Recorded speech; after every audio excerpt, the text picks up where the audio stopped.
What's the craziest thing you've ever had someone try to expense? I had somebody try to expense a tattoo. No way. Yeah, they were at a user conference for our company, and they got a tattoo of our company logo, and they thought it would be a good marketing ploy. You know, they're on the skin walking around at the booths, and so they just did it. And so I was like, no, we're not paying for your tattoo. So. That's some brand love right there, and some dedication. I don't know, maybe I would have let that one through. I'm assuming a lot of the people listening to the podcast are probably software companies at least, but probably a lot of SaaS companies. My guess is 80 to 90% of your cost is people cost. Yeah. And the reality is, if you had a silo somewhere with a raw material that counted for 80 to 90% of your cost as a CFO, you'd have armed guards around that, watching it, making sure nothing bad happened to that. Well, that's people. And so you better get out there and make sure you're available. Is this thing on? Yesterday's price is not today's price.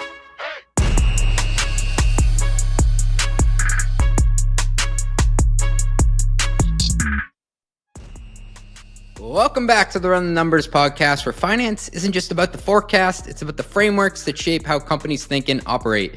Today, we're joined by Bill Tole, CFO of TrustRadius, a name you've probably heard if you're anywhere near the software industry and have Googled a name before. They're the platform tech buyers go to when they want real reviews, not vendor hype. And yes, they're monetizing that clarity. Bill's got a knack for putting structure around ambition. We'll dive into how TrustRadius uses OKRs, not just as a planning tool, but as a living, breathing part of company culture. How do you tell when a key result is overcooked? Should every OKR cascade perfectly down to the team level? And how do you leave room for creativity when the spreadsheet says tighten up? We'll also talk about the rule of 40, something most people treat like a quarterly scoreboard, but Bill treats like a daily compass. Plus, why the CFO should be the culture leader and what makes a cultural move flop. All this and much, much more after a short word from our sponsors. What does the future hold for business? Ask 9 experts and you'll get 10 answers. Bull market, bear market, rates will rise, rates will fall. Can someone please just invent a crystal ball already? Until then, over 40,000 businesses have future-proofed their companies with NetSuite by Oracle, the #1 cloud ERP, bringing accounting, financial management, inventory, HR into one fluid platform. With one unified business management suite, there's one source of truth, giving you the visibility and control you need to make quick decisions. With real-time insights and forecasting, you're peering into the future with actionable data. Whether you're closing the books in days, not weeks, you're spending less time looking backwards and more time on what's next. If you listen to this podcast, you'll know I ask CFOs all the time to rep their tech stacks, and I would say almost every one of them use NetSuite. And that's what I would use too. Whether you're a company earning millions or even hundreds of millions, NetSuite helps you respond to immediate challenges and seize your biggest opportunities. Speaking of opportunity, download the CFO's Guide to AI and Machine Learning at netsuite.com/metrics. The guide is free to you. That is netsuite.com/metrics. Ooh, yeah, it's netsuite.com/metrics. Please, guys, I really need this. Ready to plan confidently, close faster, and report with accuracy? Here's what sets Planful apart. Imagine purpose-built solutions for every department, from FP&A to accounting, marketing to HR, all with built-in financial intelligence. It's easy to implement Planful in just weeks with minimal IT involvement, enabling seamless collaboration across your organization's key financial workflows. Best of all, Planful grows with you. Its unmatched scalability ensures that no matter how fast your business expands, Planful can keep up. See why over 1,500 customers worldwide choose Planful as their flexible, user-friendly, end-to-end financial performance management platform. Visit planful.com/metrics to see how you can elevate your team this year with Planful. They will hook you up. It is planful.com/metrics. Tell them your boy CJ sent you. Planful.com/metrics. If you're a CFO trying to keep up with usage-based billing, complex contracts, and a finance team drowning in spreadsheets, listen up. Meet Tabs. Tabs is the AI-native platform automating contract to revenue for finance teams that are scaling fast. Whether you're selling custom terms, usage-based pricing, or a mix of PLG and sales-led, been there, Tabs turns month-end chaos into clean cash flow. It's like having a controller that never sleeps and a billing analyst who actually understands your pricing model. No more manual reconciliations, no more late night close deadlines, just clean data from contract to cash. It used to drive me nuts that we do all the work to close the books inside our ERP in our FP&A tool, and then we had to export the most important part, revenue, to this janky spreadsheet and manually calculate what we did that period. And don't even get me started on the back of the envelope calcs we did to get to ARR based on all the unique contract terms we had floating around. Our investors would wince if they knew. Let's be honest, legacy systems here are not going to cut it, folks. Tabs is the system I wish I had in my CFO days. Fast-growing companies like Cortex, StatSig, Cursor, and others are already using Tabs to instantly generate invoices from any contract, automate RevRec, cash application, and get finance out of manual mode. If you want to automate the mess and fix the way money enters the building, baby, go check out tabs.inc/metrics. Again, that is tabs.inc/metrics. And if your team's still closing the books like it's 2015, now's a good time to upgrade.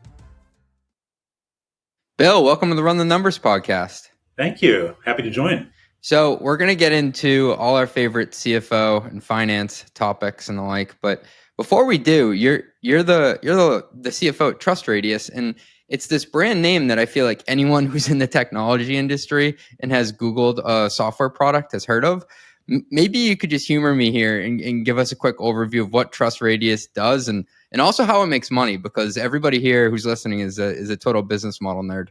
Sure, happy to. It won't be as clean as what our salesperson people would say, but you'll get the CFO version. So we're a public domain, www.trustradius.com. And as you stated, we're a collection of a lot of software products. So we have about 60,000 B2B software products. That's where we focus. So we don't do B2C. It's just B2B software. And we collect reviews, we collect ratings of the software, of these software packages. And so we have an audience that is buyers that come to our website on a regular basis and do research when they're in a buying cycle. We don't monetize that group at all. So that's a bit of not a challenge, but it's a unique thing for us. We have to invest in this other audience that we're not monetizing because we have to have the audience or we're not going to have customers. Then our customers are going to be B2B software vendors. They're all the name brands you think about, as well as many you probably haven't heard of, but they set up subscriptions with us. So it's a SaaS model, and they'll set up a subscription with us where they can get access to our vendor portal, where they can see what's happening on their product pages on our website. So we're capturing buyer intent signals.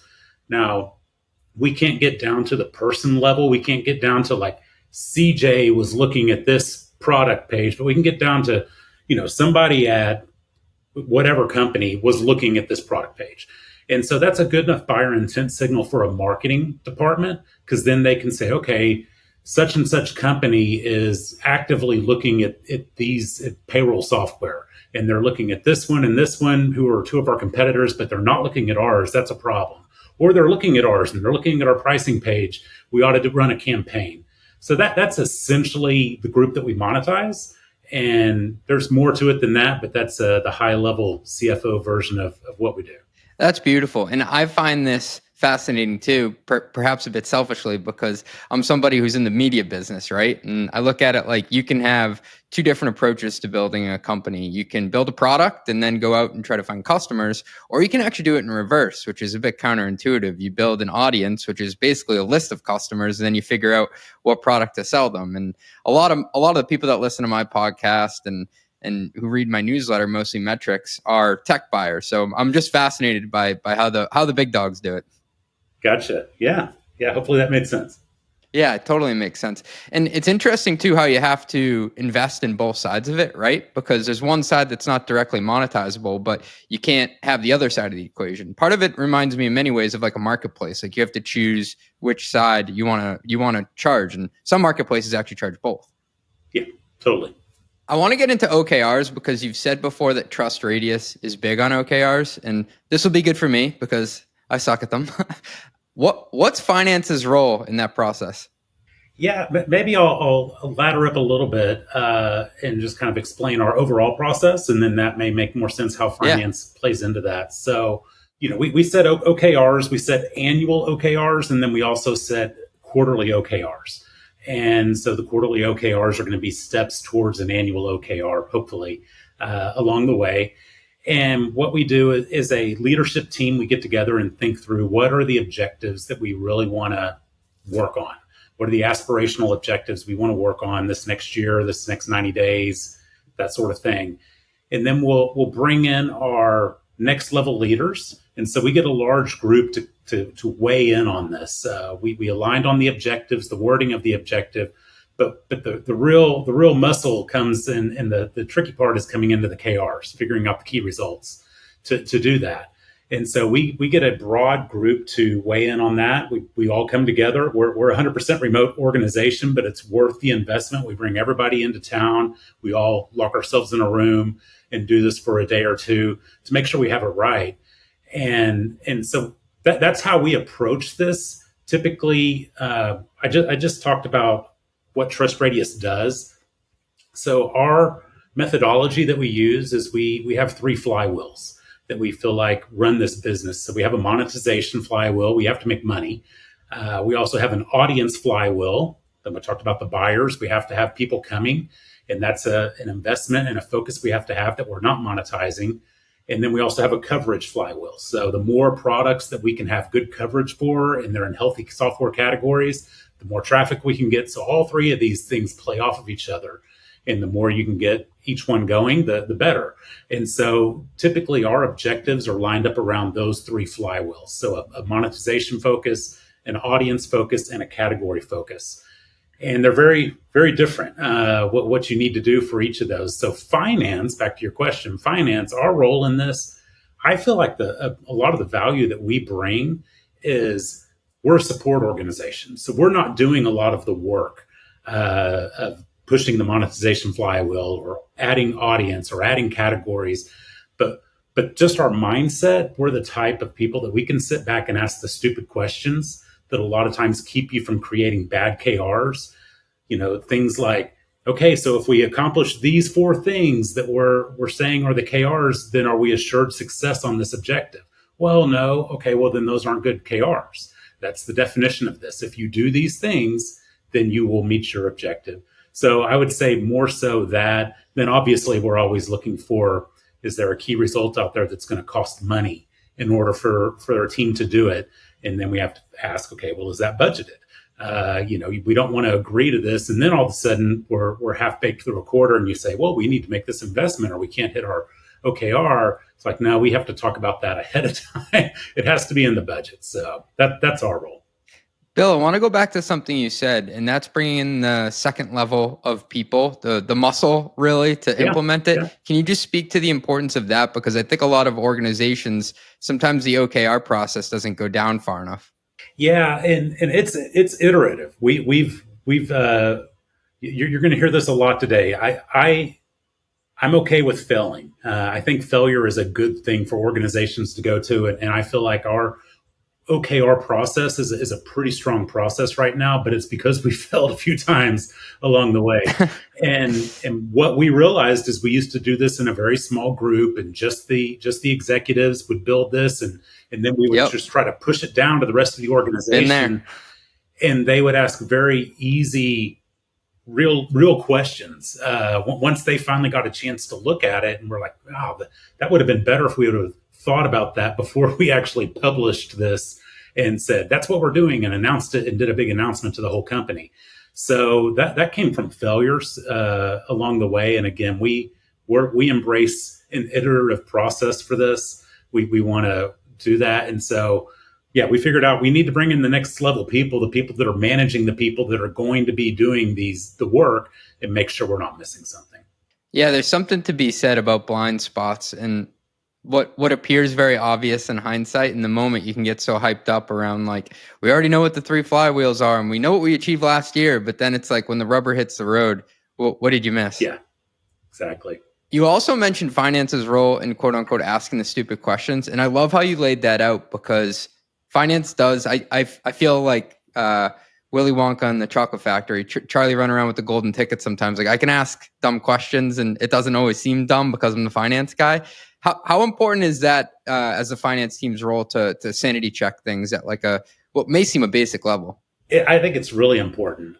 again, you think of a finance professional, most of the job that we do and that we're good at, it's very A to B to C to D, that sort of thing. Not a ton of gray area. Not saying that we can't handle gray area. We definitely deal with gray area, but we're very methodical in our thinking is what I figured out. And so we're the perfect people to ask stupid questions about something we're not going to be doing or we don't know about. And so it gets all the ambiguity out of the way when you ask these questions. A lot of times ask a stupid question, they have an easy answer. And it's like, okay, they've already thought about this. This does make sense. But every now and then, we'll come up with something that catches everybody off guard. And they're like, yeah, we didn't think about that one piece of it. And again, we just, when you're in finance, you deal with T accounts and everything else. And there's a lot of this equals that, this equals that, this equals that, which is a lot of what OKRs are. The KRs are supposed to be worded in a way to where they're easily measurable. And if you hit all 4 of these KRs or all 5 of these KRs, then the objective has to be met. And so our ability to kind of lean in and say, I feel like there's some white space in here where we're missing something. We could do all these things and still not hit that. And if that's the case, that's going to be a problem. And then it opens that up. We don't have to figure it out. We can be part of the solution, but we get to ask the questions. Hey, thanks for listening. We'll be right back after a word from our sponsors. Hey, metrics fans, let me ask you something. Do you know what keeps CFOs and finance teams up at night? Well, it's not the complex analyses or forecasting models. It's the mind-numbing tasks of chasing receipts, reconciling expenses, and juggling 5 different systems just to track company spending. I was talking with a finance leader last week who calculated her team was spending an astonishing 20 hours weekly just on expense administration. That's nearly 1,000 hours annually on low-value tasks. That's why I'm excited to tell you about Rippling Spend. Rippling Spend is the only platform that automatically handles your entire company's spending in one unified system. What makes it different? It's built on Rippling's workforce platform. So when org changes happen, like someone getting promoted or changing departments, all approval workflows, access permissions, and policies update automatically. Picture this. When your marketing director goes on vacation, expense approvals don't sit in their inbox waiting for their return. Instead, they're automatically routed to the right backup approver. No manual delegation needed. Meanwhile, your finance team gets real-time visibility into all company spending with no more month-end surprises. As a Run the Numbers listener, you can get an exclusive demo showing you exactly how much time your org would save. Just visit rippling.com/metrics to learn more. That's rippling.com/metrics. Do it, guys. As a CFO, you're expected to bring clarity to everything, including how your company manages ownership. The tools you use should make that easier, not harder. But when they come with hidden fees, data you can't always trust, and support you can't rely on, you end up with more frustration than clarity. That's where Pulley comes in. Pulley is the cap table management platform built for finance leaders who need accurate, decision-ready data from a system that works for your business, not against it. With Pulley, you get intuitive workflows, audit-ready reporting, and support you can count on, all backed by predictable pricing you can plan around, so you can stay compliant and make smarter decisions about your company's future. Manage everything from fundraise modeling to ASC 718 reporting to custom liquidity programs, all on one trusted platform. Hundreds of high-growth companies like Linear, Fathom, and Runway trust Pulley to help turn ownership into a strategic advantage, and joining them is now easier than ever. You can switch to Pulley in as little as 5 days. And for a limited time, they're offering 25% off your first year. To claim your exclusive offer, visit pulley.com/mostlymetrics. That is pulley.com/mostlymetrics. Pulley.com/mostlymetrics. This episode of Run the Numbers is brought to you by Navan, the all-in-one travel and expense solution. CFOs and finance leaders, let's be honest here. Your T&E process is broken. Manual reconciliations waste valuable time, policy violations drain money, and limited visibility creates unnecessary risk. Nobody likes that. Navan cuts through these problems, giving finance teams the clarity and control needed to close with confidence, faster and with fewer headaches. Connect your existing eligible Visa, MasterCard, or American Express cards directly to Navan and keep all your card rewards and banking relationships. Get real-time expense tracking, automated policy enforcement, and AI-powered reconciliation that works. Companies like Anthropic, Unilever, and Zoom trust Navan to manage travel spend smarter and increase compliance. Are you ready to modernize your T&E process? Visit navan.com/run the numbers for your demo today.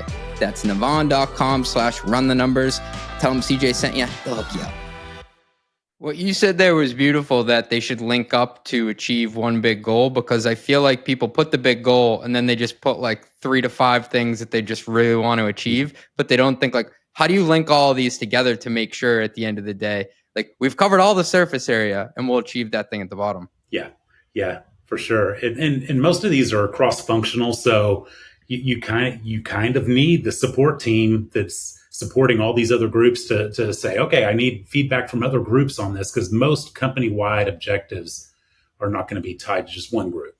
I do have to say, though, there is this inherent tension where finance wants to push teams to stretch to get to something, but like there's this small zone of like, if you push it too far, you'll overcook the OKRs and you'll actually set people up for failure. How do you deal with that tension of setting aggressive but achievable goals? Yeah, I think I thought about this a little bit. I think an important factor that's worth discussing is KPIs and OKRs are different.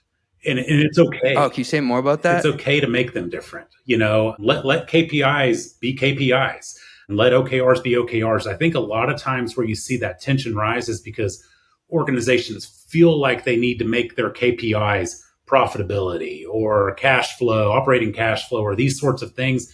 They feel like they need to make that an objective. It's not really an objective. I mean, an objective is something very aspirational you want to do within this organization. If you achieve that, it ought to have a positive impact on your KPIs, but you shouldn't necessarily just mix those together. And so aspirational is good in an objective framework when it's not tied to a KPI. I'll give you an example. This last year, we had an objective to double our ARR growth rate. The prior year, we were about an 8% ARR growth rate. And so we had set this aspirational objective of we want to double our ARR growth rate, so monetization flywheel. And we weren't exactly sure how we were going to do it. You need to sell stuff, you need to increase renewals, that sort of thing. But we didn't know the exact steps when we set that up. I mean, an objective is just a hypothesis at the beginning, and you want it to be aspirational, achievable, but aspirational. And so then we start to, whittle this down into, okay, that's the company wide and that's for the year. But then now let's break that down into a first quarter, a second quarter, a third quarter. And then underneath that, what are our department objectives that are going to ladder up to this? What's our customer success team going to do? What's our sales team going to do? What's our product team going to do to facilitate that? Happy to report that we ended up the year at a 22% growth rate. So we achieved this objective that at the beginning of the year, tripled. We were like, I don't know if we're going to be able to do this or not. But it shows the power of setting an aspirational objective and then laddering things up and just, staying focused on it. There's a lot to be said about specificity and focus. Is there a sweet spot for a number of OKRs? Like I'm just making up, is 2 too few and is 10 too many? I think so. I think 3 to 4 is the right number for objectives. Now we've gotten into this routine where we have 3. We have a monetization flywheel objective, an audience flywheel, and a coverage. We used to have 4. We would add a people-focused objective. We thought that was important to do things that are focused on the kind of an HR focus, people-focused objective for the whole company. We've now iterated that down to now we say, no, we want to have a KR that's underneath one of our 3 objectives that's people-focused. So we figured out we could reduce that down to 3. I'm not saying 3 or 4 is the right number. I've just figured out for us, it feels like 3 or 4 is about right. But thinking through it, that doesn't mean you can't have multiple KRs for each objective, right? Yeah. Each objective, again, and so numbers on that. What we have found is you don't want to have more than about 5 KRs, key results. So you really need to spend a lot of time figuring out the specificity on that, and is it measurable, and is it driving the correct behavior, where if you hit these 5 things, then yes, that objective is going to be met. So 3 to 4 objectives is what I would recommend, and I wouldn't recommend going more than 5 or 6 KRs under each objective. That's really helpful. That's what people come to the pod for, the inside baseball there. Bill, And now in reflection, after writing down this question, I may be asking more of a budgeting question, so you can take this however you want. But I was thinking through the OKR process of how you want to be rigorous about hitting numbers and setting yourself up for success. But at the same time, you put a plan down, it doesn't always go exactly how you thought. How do you leave room for failing, like you said? And I guess the more positive way would be, how do you leave room for innovation? Yeah. For those, it's important that you do think about the fact that curveballs are going to come in. If you have an engineering team and they're building a new whatever, and for this objective, well, things are going to pop up. The website may go down, and they're going to have to scramble and stop innovating and stop whatever to fix these things. So you need to make sure that you're working with your product team, with your teams, to make sure they allocate time for them to do the things that we aren't considering, and still be able to hit the objective, because there's nothing more defeating than to sign up for an objective. The team gets super excited about it. We're reporting on it in our all hands meetings every week. We use the software to report these things so that anybody in the company can see where we're at any given time on our OKRs. And there's nothing more defeating than to get everybody fired up about that. And then all of a sudden you get pulled off onto something else that is taking up your time. And the whole company is sitting there looking at this thing standing still, or going from, it's okay to now it's at risk, to now it's behind. So you need to account for those things within the process. Do you think that all company level OKRs should have derivatives at every department level, or should some of them only tie to certain departments?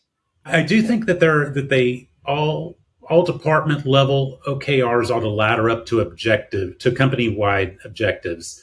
Are there company-wide objectives that not every department is going to ladder up to? I think so. I think that's okay. That's immediate what I was getting at, because sometimes I sit there and I'm like, how can I in finance impact this engineering objective? Yeah, we run into that a lot in finance, because again, we're a support staff. So a good thing is it forces us as a finance function to go be part of cross-functional teams. So now go join in on the sales and marketing team meeting and listen for ways how you can add value. That's what I want to do as a CFO, and as I lead an organization, is have an organization where we're viewed as an organization that adds value. We're not just reporting numbers at the end of the day, and nobody hears from us except for every 90 days, and we report the numbers, and here's the report card. I want us to be viewed as partners within the organization where we're adding value. So figure out, okay, they're talking about doing these things. What are the reporting requirements that we could help out with through the systems that we have, that they're not going to have time to do that, but so that we can actually measure this KR, but also give them updates along the way is more of the approach that we take in finance. But I do think the more departments you can have laddered up to a company-wide objective, the better, and the more likely it's going to succeed. Bill, why do you think OKRs fail? Can you pick out one or two reasons why? I mean, you've been through a number of cycles. Yeah, I have a few thoughts on that. The first thing I would say is failure is not always bad. You heard me say that at the beginning, so don't fall into that cycle. But the reason why I see things fail or are poorly worded KRs, you didn't have the right KRs in place. So yeah, you hit all these KRs and everything was tracking just fine, and then you get to the end of the time where it's supposed to be done and it's not done. Well, we missed it on our KRs then. So poorly worded KRs, the curveballs that we talked about, where everybody's fired up to work on this product plan, this sort of thing, and then all of a sudden something happens. It may be too soon, but tariffs go out and that has an impact on the market. And we built our OKRs and we weren't thinking that was going to happen. So a lot of times it's things outside of our control. It's not always things within our control. So you have to allow and give yourself some time and some space in there to operate with things that are not always going to be in your control, is what I would recommend. But that's typically why I see things fail: poorly worded or conflicting things that were focus areas. Yeah. Well, with that context, do you think it's okay to have to rewrite or to kill off an OKR mid-quarter? I do. You don't want to make a habit of doing that all the time, or else it loses its strength within the organization. I'm more of a fan of rewriting an OKR versus just killing it. all together, say, hey, we missed it on this when we built this. We're 30 days in. We don't want to just continue to make everybody keep focusing on something that we know it was poorly worded or it's not the right focus. Let's don't waste everybody's time, but let's refine this and make this meet where we are and still a good outcome for us and make the best use of everybody's time. Sometimes you have to kill one. It was just, and again, that's okay. These are hypotheses. These are supposed to be aspirational hypotheses, and you don't know till you start doing the work whether it was a good hypothesis or not. So I like that term and that label, hypothesis, because it's so true. Well, last question on OKRs here, and it's a bit tactical, I have to admit, but where do you track your OKRs? Yeah. This is the easiest question you've asked so far. We use 15.5. I don't know if you're familiar with 15.5. It's a SaaS platform. We use 15.5. They have a good objective and key result functionality within there. We also use that within our organization for check-ins. So weekly check-ins are done through that. We do employee engagement surveys through it. So there's a number of things that we do there. And the good thing about that is, again, everybody's doing a check-in every Friday on these things. And they got their name. I don't work for 15.5, but shameless plug. They got their name 15.5 because the way they set it up is it should take an employee 5 minutes a week to do what they need to do in that system. And it ought to take a manager 15 minutes a week to do what they need to and review what their employees are submitting. So check-ins, pulse checks, that sort of thing. Well, part of the check-in, when you do the check-in, is it's going to ask for an update on all of your objectives and key results that you're an owner of. And again, our process on OKRs is we have company-wide, we have departmental, but we also want every individual in our organization to have at least 3 objectives. So, and we want you to have to at least 2 that ladder up to a departmental goal or to a company-wide goal, and then 1 that is purely individual. It's going to be self-development or professional development or something like that. It could be, you want to train and run a 10K, but that's okay. We want you to have something very individual, and then 2 that ladder up to a departmental or company-wide. And so again, because it's all in one system, that helps tremendously. And then I hate to admit it, but it also helps a whole lot when we get to our annual reviews each year, because now we've been collecting this data all year, and we can know how people did against objectives and key results and check-ins and things that they were saying that they were having success with and failures with. And that can all easily get incorporated into annual reviews. Yeah, don't make OKRs harder than they need to be. Exactly. You got to meet your customer where they want to transact, for lack of a better term. That's right. Bill, you've told me that one of your favorite metrics is the Rule of 40. How do you apply that in practice? Yeah, I think it's more of a thing, CJ, where we're making sure our entire team understands that business acumen, understands what Rule of 40 is. We try to make it a metric that's not just talked about in a board meeting with our investors. And so it forces our staff to think through, okay, what is the impact of this decision going to be on the Rule of 40? So what I can tell you is nobody ever comes to me and says, hey, I have this great idea of how to increase profitability. But I hear all the time people come to me and say, I have this great idea of how we can increase sales. So this now forces people to say, okay, we can't just focus on increasing sales because we need to stay focused on the Rule of 40. So what's going to happen to our growth? Okay, that's one thing. But also, what's going to be the impact on our profit margin? What's going to be the impact on our profit margin this year? Because sometimes things are going to happen late in the year and they're going to have very minimal impact on our growth rate, but they may have a huge impact on our profit margin if we're having to put a lot of cost into it. And sometimes the measurement periods don't quite line up. So it's more of introducing that anytime we're having a decision about new investment opportunities. It's not just about what do we think the growth is going to be. We have to dive deeper and say, okay, when will Rev Rec start to happen? What's going to be the cost outlay of this? What's going to be the impact on the profit margin? Now, collectively, what's the impact on Rule of 40?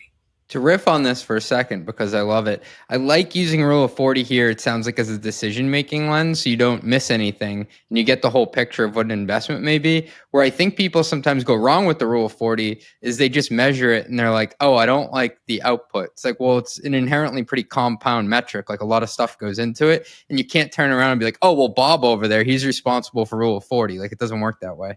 Exactly. It's the collection of everything. It also, creates good hygiene. It forces you to have good planning for these things, and it forces you to look for what are the levers. What are the levers if I need to modify this? Not that you're cooking the books, but I'm just saying in the future, if you need to modify this, you need to know what are the levers that I can pull and push to make a difference on that if we start to fall behind. I think it's so funny because employees do come to you with ideas to increase revenue, but no one comes to you with cost savings. No. Rule of 40, is that something that you talk to people throughout the org about? And I just want to tease this out because I feel like it's a metric that a lot of people see in the news, but maybe if you're not in finance, you totally understand what it means. Is there a certain level of education that you have to give to employees if you're using it throughout the org? You do. That would be a suggestion I would make to everybody listening to the podcast.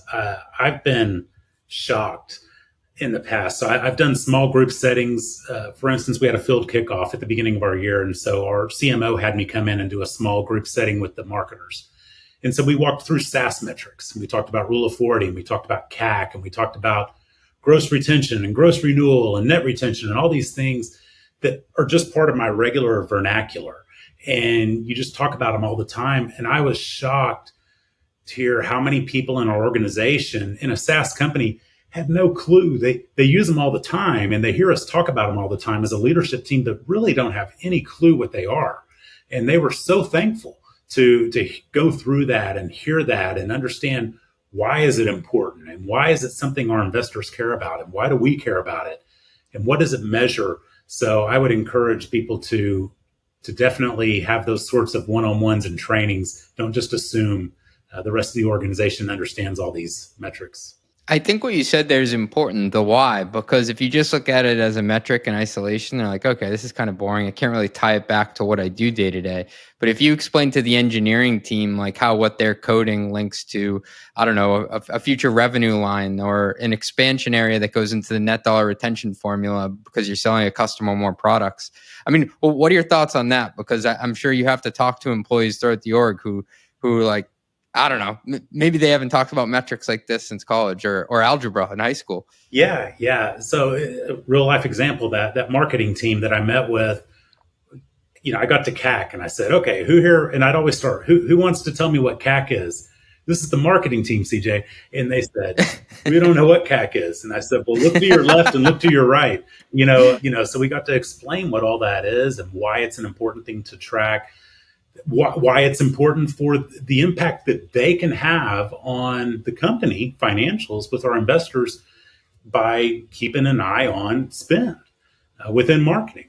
You actually can have an impact on this CAC rate and CAC ratio. And then we get to talk about, okay, what's the LTV to CAC that we're trying to get to? And why are certain things more important and more valuable to outside investors than others? And so now you layer that back down to, wow, I actually can impact this. This my one little piece, but that's how these numbers get driven, is everybody focusing on one little piece. So yeah. To get super specific here, I want to go back to Rule of 40 because there are some arguments over on Twitter on the best way to calculate it. Do you think you should use EBITDA or free cash flow as the bottom line measure? We use EBITDA. So I also take out the stock comp because we have options and it's a non-cash expense. So I take that out. But I think EBITDA is the right way to go for our organization. We don't have a lot of capital expenditures. If we had a lot of capital expenditures, I might use free cash flow. For my particular organization, that free cash flow and EBITDA are generally the same thing. So yeah, that checks out. That totally checks out. In today's environment, like sometimes I go back and forth on, is Rule of 40 the best measure? Because revenue does, despite what people will tell you, revenue does get more points in terms of valuation than bottom line. they're both important, but maybe not equally important. How do you square that? Yeah, I'd say that's what I'm seeing is that's changed quite a bit. Since the interest rate rise a few years ago, and a lot of the things that have been happening in the economy, investors are more and more and more focused on profitability than ever, I think. And so I think it's a good rule. I agree. I think rule of 40 is still something investors look at, but I think there's now a new caveat where you need to be rule of 40, but you also can't lose money. You need to be rule of 40, but you need to be, at least in a nearing 10% EBITDA margin. So it used to just be rule of 40. Fine. Okay. If you're growing 100%, then you can operate at a 60% loss and check, you hit rule of 40. That's not quite the case anymore. Yeah. It's like rule of 40 and you better have 10. Yeah. Yep.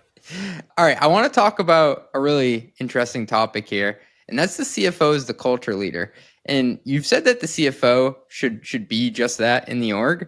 And that's a job title, I have to say, that most finance folks would rather audit than claim. Where does that conviction come from?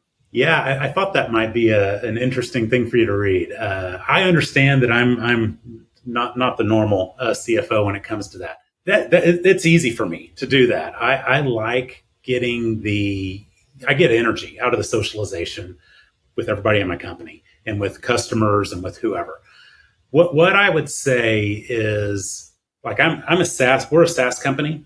And so I'm assuming a lot of the people listening to the podcast are probably software companies at least, but probably a lot of SaaS companies. My guess is if you are, people costs make up somewhere between 80 and 90% of your cost. Yeah. We're not building anything. We don't have raw materials and work in progress and big inventories or anything like that. 80 to 90% of your cost is people cost. And what I figured out about people cost is that's very, very easy thing to plan on a spreadsheet, especially if they're salary. I mean, goodness sakes, same thing every month. Here we go. This is so easy, but it has the most areas where you can fall off of plan for things that are out of your control. So if you're not out there being open and present and talking with all the teams on a regular basis, and you're the person that's only reporting things at the end of the quarter, you're going to miss out on things because people are going to people, CJ. I mean, you can count on it. They're going to do selfish things like get married and you didn't have that in your plan, or they may decide they're going to have a kid, or they may have to go to a funeral. I mean, things pop up, believe it or not. Can you believe how selfish people can be? And those are the things that can throw your plan all out of whack. Or I've seen situations where productivity starts to fall because people on a team aren't getting along anymore. Again, I say all these things in jest, but the reality is if you had a silo somewhere with a raw material that counted for 80 to 90% of your cost as a CFO, you'd have armed guards around that, watching it, making sure nothing bad happened to that. Well, that's people in software. And so you better get out there and make sure you're available and that people trust you and they feel like they can talk to you about things so that you can incorporate that into forecasts and into planning and all these other things. Both the beauty and the risk of software businesses like we run is that your most precious asset leaves work every day, right? You don't have to hold inventory, but at the same time, they can walk right out the door. Correct. How do you square that as a CFO? Because you're making a big investment in people, right? You want to retain your best assets. It's also, you want them to show up every day. You got to be showing up every day. And as a CFO, and part of showing up for me, I think every day is not sitting in an office and just looking at a spreadsheet. Listen, I love a good spreadsheet, and I can spreadsheet with the best of them. But the more valuable thing you can do as a leader in an organization is show up and be present, join sales calls, be part of the strategic process with the sales reps when they're going through a deal cycle, thinking about interesting ways that we could set this up from a financial perspective to maybe make that better. Don't just be the person sitting back waiting to report the results. Be part of driving the results. And the way you drive results is you have to be out there at the tip of the spear, in my opinion. So finance has this funny superpower, right, Bill, where we can throw money at things. Do you think finance can use money to change culture in a positive way? Yeah, I do. One of the things that I've done before we were 100% remote, but we used to do is, I would host a happy hour every month. We'd go do a happy hour. Okay. Not great ROI on doing a happy hour for the whole company, but right. You can't trace that directly. But what you get out of that, the innovation that occurs, because that's what we figured out. That's when innovation happens. Innovation happens when people aren't sitting at their keyboard. It happens when they're sitting around a table talking to each other and telling jokes and talking about what's going on in each other's lives. That's where innovation really takes root and starts to happen. The one of the funny things, it was probably a failure. Again, I'm okay failing. Right after COVID happened and everybody had to go home, we were like, man, we had the conversation as a leadership team. The thing that is most at risk in our organization right now is our culture. We think we have people, they're going to continue to work. They have the tools they need, but the culture is the biggest risk. And so we put a virtual happy hour. We would start to put those on the calendar where we get together and there'd be times we'd bring a band in from Austin. We're in Austin, Texas. We'd bring a band in from Austin and they would be playing on a Zoom thing. And we would all just sit there and listen to this music because, we're all just sitting at home. But, those are things that we threw money at to protect the culture. And again, you can't trace that to the P&L anywhere. I guess you can trace it to the loss side of the P&L, but you have to trust that there's some upside to that. How else can finance impact the culture of a company? I think being available, being somebody that's willing is seen and willing to answer questions. Again, going back to what we talked about earlier, there's a lot of things we talk about in our everyday as a finance professional, SaaS metrics and P&L metrics and KPIs, and they just come roll off the tongue because we just talk about them all the time, acronyms like crazy. But the rest of the organization doesn't understand those things, and then they'll hear them. And so, being a listening ear and being able to teach, I think, is a powerful thing that we can bring to an organization. I like that. I want to flip the table here. Is there a cultural move that CFOs or finance departments may be doing out there in the world that you may hear of that it makes you cringe? You're like, oh man, wrong move. Yeah, I haven't experienced that much. I'd love to hear if you have some good stories on that. You probably do, more experience than I do. But I would just say, I know this may sound counter to what I said before in terms of you need to get out there and be the tip of the spear and be culture. At the same time, don't do something that you're not comfortable doing. Don't do something just out of obligation because you feel like, oh, I need to go out here and act a fool because, everybody needs to see the CFO let their hair down every now and then, which is not that easy for me to do anymore. But still be true to yourself, still be yourself. But again, we're all people. We can all people. So just go out there and do that is what I would say. Have you seen anything, CJ? Yeah, I think there's the maximum that incentives drive outcomes. I think it's when you set incentives in the wrong way for the sales team. Like you may change things mid-period because you want to get a little extra juice, or you may over penalize people because they said they were going to do something and something from the outside impacts it. But I think it's messing with the incentives can really hurt morale at a company. I can see that. I'd agree with that. Bill, I'm going to take you into what we call our long ass lightning round. So, Bill, I ask everybody on the podcast to give me one thing they've messed up on the job before. You're a successful guy. But first, maybe before we get there, can you just give me your philosophy on failure? Because at the top of the pod, you hit me with failure is okay. And I'm still sitting here trying to absorb that one. Yeah. What I would say is if you're not failing at anything, then you're not pushing yourself hard enough is what I've learned. So if you're always 100% successful in everything you do, then you've set the bar too low. That's how I view this. So that, and quite frankly, I've learned way, way more from failures than I have from successes in my career. So a good example of a failure, again, and I have a strange path that I'm happy to share with you at some, if you like, on how I became a CFO, but it's been a circuitous route. My first job out of college was with a tax software company, and I was on the phone. I was support. So I'm answering phone and helping CPAs that are using a tax software that's still around. It's still an Intuit product called LaSerp Software. I was with them before Intuit acquired LaSerp. So it was a small tax software company in Dallas, Texas, and I'd be on the phone and helping people use the software. Well, we're about, I guess, about a week away from a significant date for most CPAs. April 15th is about a week away. And I was a spry 21-year-old on the phone helping these CPAs, and it was April 15th, and everybody was tired. If you were on support, you were tired. The tax preparers were tired. Everybody was tired. And I still think about this. This poor guy called in, and his software wasn't working. And we go through, long story short, we go through and figure out we need to unload the software and reload the software. And this is back when, showing my age a bit, but this is back when you had CDs to load software and that sort of thing. I knew he was in a rush. It was April 15th. It was in the afternoon. And so I'm walking him through this. And so I'm going to do a shortcut with him. And so we go out to a DOS prompt, and you probably don't even know what a DOS prompt is, but maybe some people on your podcast know what a DOS prompt is, where we go out and start typing in code. We're going to remove this software and load the new software in.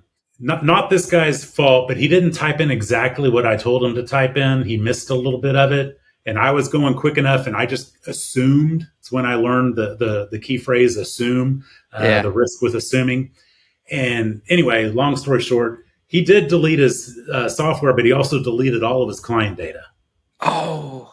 And it's April 15th at about 2 p.m. And he was livid, to say the least. And I'm saying, 21-year-old, I'm saying things like, well, go get your last backup, This is not what this guy wants to hear, because he may not have done a backup in a week. I don't know. But anyway, that's a failure I think about a lot. And the lesson I learned from that is you don't want to assume. It's always worth going a little bit slower to make sure that the audience knows exactly the steps, that sort of thing. So that was an interesting example of a failure. That's a great story. I love that. The moment I could tell you when you were telling that story, Bill, like the visceral reaction you just had, like it's still stuck with you. It does, because and the reality is, my father was a CPA, so he had his own tax profession, and all I could think about was like, what if that would have been my dad? I mean, I can just imagine how he would be feeling if he had just wiped all of his client data while he's trying to wrap up the final tax returns on the final day of doing tax returns for his livelihood. It was a sobering, disgusting feeling. There's something in there, though, about empathy and putting yourself in other people's shoes. And as finance people, you may not think, well, I'm not customer facing per se, but like how you pay somebody on time, like that impacts them. Like just having empathy for the people on the other side of the equation with whatever you're dealing with. Absolutely. That you couldn't overstate that. You couldn't overstate that. So important. Bill, if you could tell your younger self something knowing what you know today, what would you tell him? Well, it's going to sound like a repeat, but I would tell myself, embrace failure. It's okay to fail. You learn a lot from it. It stings, and it's okay. You want failure to sting. If there was no sting to it, there wouldn't be any benefit out of it. But embrace it, because as a young professional, a lot of times you would work so hard to not fail that you miss out on ideas, right? Because a potential way to not ever fail is to just follow the recipe exactly, cookie cutter. And sometimes what you do is you miss that next road that was right beside it, the road less traveled, that opened up all sorts of other opportunities. And you would have just totally missed it if you hadn't taken the opportunity to try something different, but you have to be okay with failure in order to do that. I feel like the best leaders know how to walk this line with wanting excellence out of their team. And I discussed this with Justin Colombe, the CFO of Miro, that you want your team to be excellent at what they do, but also letting them know that like, I'm gonna back you up on this. Like, I'm not gonna let you fail, and like, you're gonna have to take one for the team.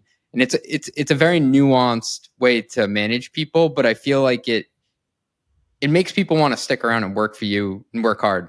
You have to embrace your own failure. You have to publicize your own failure with your team. It's okay. Yeah. That's why I say own it.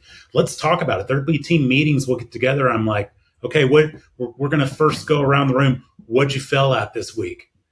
And if you didn't fail at something, now you start to feel like you're bad, right? You've done something wrong because everybody else failed at something, and that's okay. And we embrace it, and we learn from it, and we laugh about it. Try to, you make failure part of the everyday conversation, so it doesn't become this taboo topic that you're afraid to talk about. Yeah. Bill, more of a technical one for you. Can you walk me through your finance software stack? What tools does your team use to get the job done? Yeah. So I had our controller pull this together because he operates all these things.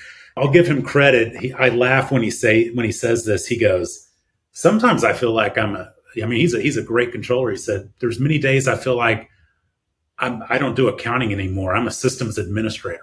I've heard that from other controllers too. Yeah. He's not the only one. And so we started to go through, and so we use QuickBooks Online, we use Maxio for our ARR and invoicing. We use Bill.com, we use Expensify, we use eFileMagic, we use ADP for all the filings that we do with states. We use Carta, and then obviously we have loads and loads and loads of interactions with integrations with each of those, with Salesforce and with Gainsight. So again, we're not a huge company. My accounting team is a controller and 2 accountants. And so we have 3 people, and I just listed off at least, 10 softwares that we're using within our organization. It's the reality of software these days, software companies, but also just B2B software. There's a lot of them out there, and there's a lot of niche softwares that you need. And then again, my controller gets to be the guy to figure out how to make them all communicate with each other, more so than doing debits and credits sometimes.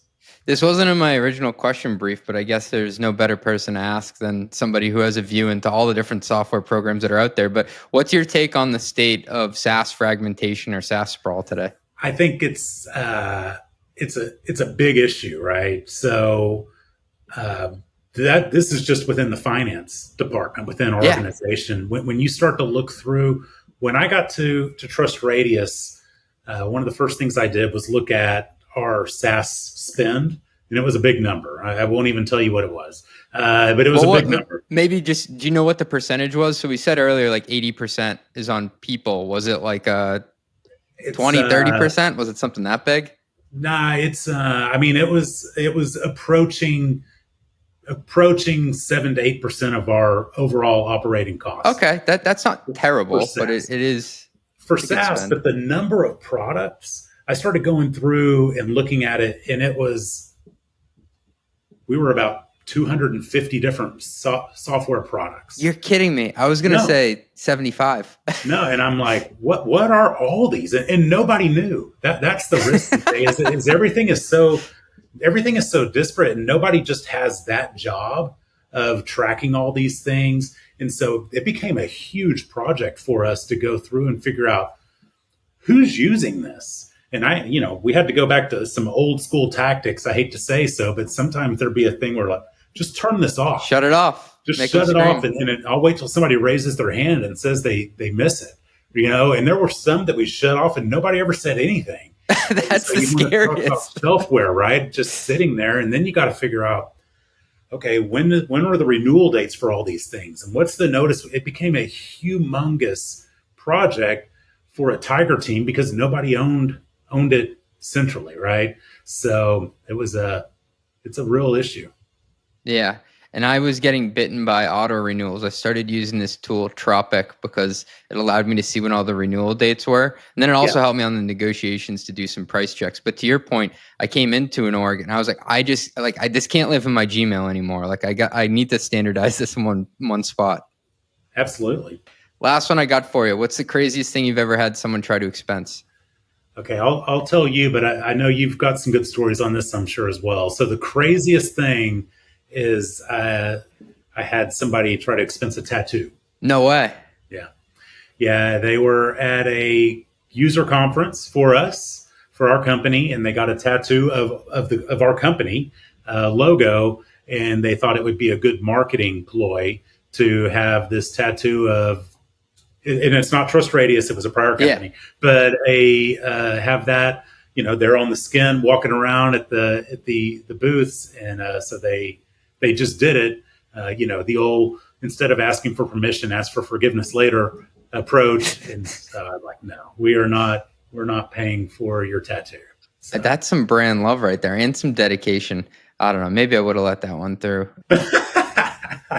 Craziest one that we've heard on the podcast out of, I think I've done like 180 of these. Someone realized their coworker was having a bad day, so they hired a singing clown to come into the office. Nice. Okay. Bill, this has been a blast. I appreciate you carving out time for us, and also teaching us and reminding us that failing at something's okay. It means you care and you're trying. That's right. No, thank you, CJ. This has been a blast. I really appreciate it. Run the Numbers is a mostly LLC production. Yelling an intro by Fat Joe. Artwork by some AI thingamajig.